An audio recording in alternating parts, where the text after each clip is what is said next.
우리 청년들 부채 이유 중에 절반 가까이 되는 43%가 주거비 부담입니다.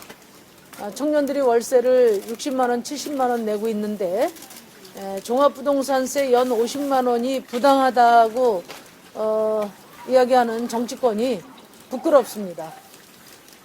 반지하 옥탑방 고시원과 같은 최저 주거 기준 이하에 살고 있는 주거 취약계층이 200만이나 됩니다. 저는 이런 주거 약자들에게 부끄럽지 않은 주거 정책을 추진하겠습니다. 지어진 이름들을 대변하는 캠페인은 사실상 이제 지난 금요일 김지은 씨를 만나는 것부터 시작했습니다. 그리고 오늘 두 번째고요.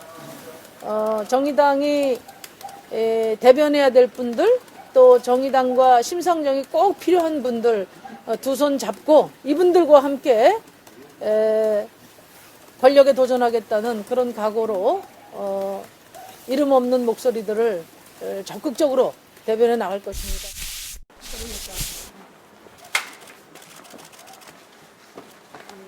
도저히 친구들을 부를 수 있는 규모가 아니라서 한 번도 집들이를 해본 적이. 그러면은 식사는 어디서 하는 거예요? 원래 저는 이제 상이 없으니까 여기서. 아니 조리는 어디서 하냐? 조리 저기 기자님들 뒤에 요만한 조리대가 있어요. 아 그렇구나. 그래서 예전에 청국장을 한번 멋모르고 시도했다가 며칠 고생을 했었어요.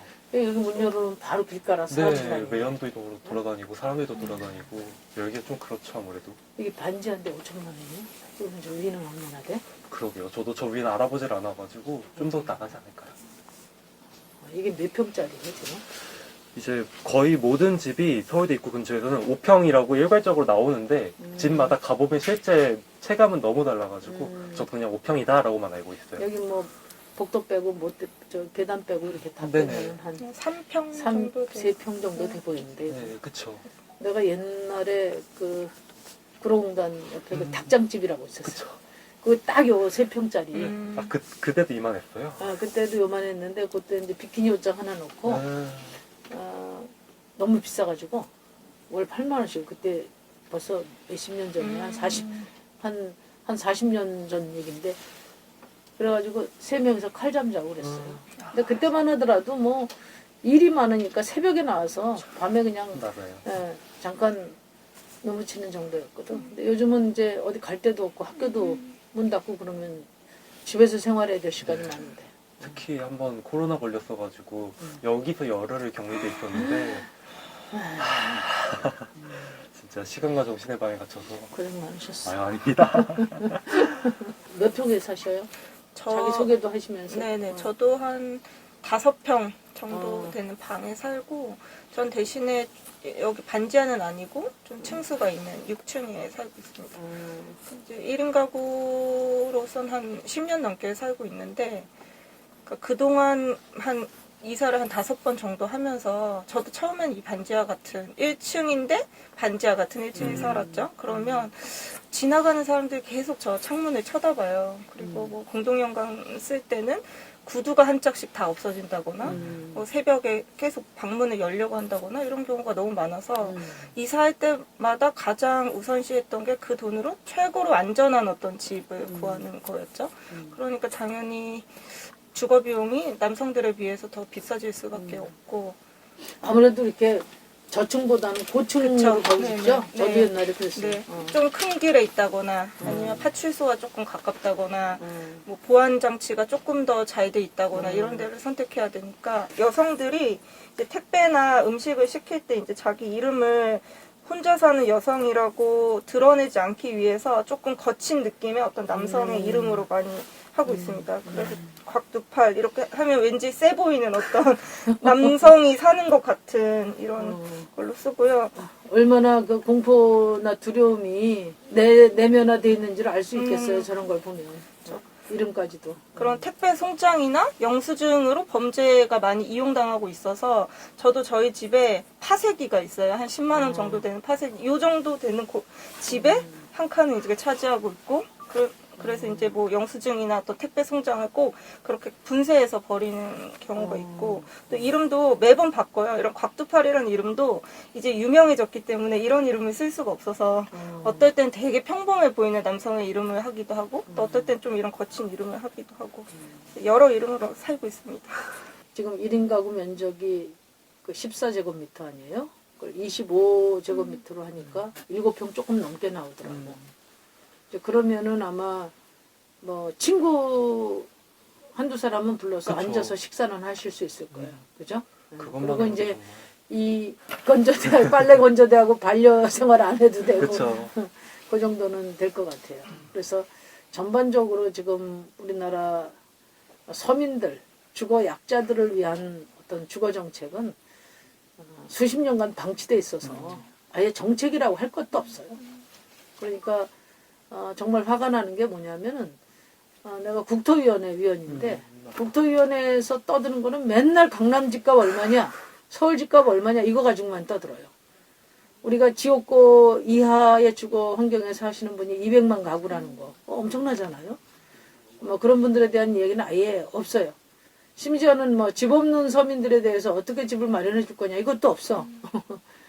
그러니까 대한민국 정치나 국회가 얼마나 있는 사람 중심으로 작동되는가. 그리고 그것이 전부인 것처럼 지금 대선판을 휘덮고 있어서 실제 우리 사회 진짜 다수들 정치의 역할, 정치의 도움이 필요한 이런 분들에게는 정치가 와닿지 않는 거죠. 네. 그래서 제가 지금 지워진 이름들 이번 대선에서 호명되지 않는 그런 우리 청년을 비롯한 이런 분들의 삶을 적극적으로 이번 대선에 이슈로 올려놔서 우선적으로 가장 어려운 사람들에게 우선적으로 정치의 손길이 가야 되거든요. 그래서 특히 2030 청년들의 삶이 실질적으로 좀 개선될 수 있는 방안을 적극적으로 하여튼 이번 대선을 통해서 친구들 여기 다 좀 이런 원룸이죠. 지금 이 동네. 그나마 정말로 그나마 서울대는 기숙사가 잘 돼 있잖아요. 그래서 거기 많이 사는데 다른 지역은 더 심해요. 그러니까 서울대는 기숙사 충원율이 높은 편이어서 저처럼 그래도 기숙사가 최선의 주거 환경은 아니잖아요. 다른 사람과 같이 살아야 되는 것 자체가 되게 스트레스 받으니까 그럼에도 불구하고 선택지가 있는 지역인데 그럼에도 이제 이렇게 비싸죠. 근데 저기 다른 대학 근처 가보면은 거기는 정말 기숙사 자체가 너무 적으니까 학생들이 필연적으로 원룸으로 나올 수밖에 없고 그럼 원룸 주인들은 가격을 더 올리고 이런 상황이라서 우리 동네 어떤 청년도 그래요. 이제 영끌 하다시피 하니까 적금 깨고 부모님 뭐 퇴직금 빌려오고 그리고 대출까지 껴서 사니까 대출 갚기 또 허덕허덕하고 그러니까 집 살 때만 영끌이 아니라 그거 다 갚을 때까지 너무 정신적으로 힘들게 사는 거예요. 그렇게 사느니 그냥 그 안심하고 살 수 있는 그런 공공주택이 이제 공급되면 거기에 편안하게 살고 돈도 차근차근 모아서 필요할 때 집값 많이 내려갔을 때 사고 그러기를 바래요. 네, 이제 저희 집에 어떤 선배님 한 분이 오셔서 눈물을 흘리는 거예요. 너무 어떻게 이런 집에서 사냐 뭐 이렇게 했는데 저는 그때까지도 당연히 청년들은 요 정도 한 3평에서 5평 사는 게 너무 익숙하고 제가 집을 알아볼 때도 다 그런 집밖에 없었기 때문에 그냥 이상하다고 못 느꼈던 것 같아요. 근데 그 선배님이 그 말씀을 하고 나서 생각해 보니까 나도 뭔가 빨래 건조대를 밑에다가 내려놓고 살 수도 있는데 나도 요리하면서 어떤 사람답게 살 수 있는데 왜 20대들은 다 이곳에 사는 것이 당연하다고 느꼈지 하면서 굉장히 좀 충격을 받았던 기억이 있고 그래서 우리도 그런 안정적인 공간에서 살 수 있다는 꿈을 먼저 만들어주는 것도 굉장히 의미 있어서 그런 후보님이 그런 말씀 하셨을 때 굉장히 감동했고 그런 게 꼭 실현돼야 된다고 생각했습니다. 살 일이 곳곳에 있네. 네. 야 세상에. 그래도 더 무럭무럭 커야 돼. 감사합니다. 감사합니다. 수고하셨어요. 안녕하세요.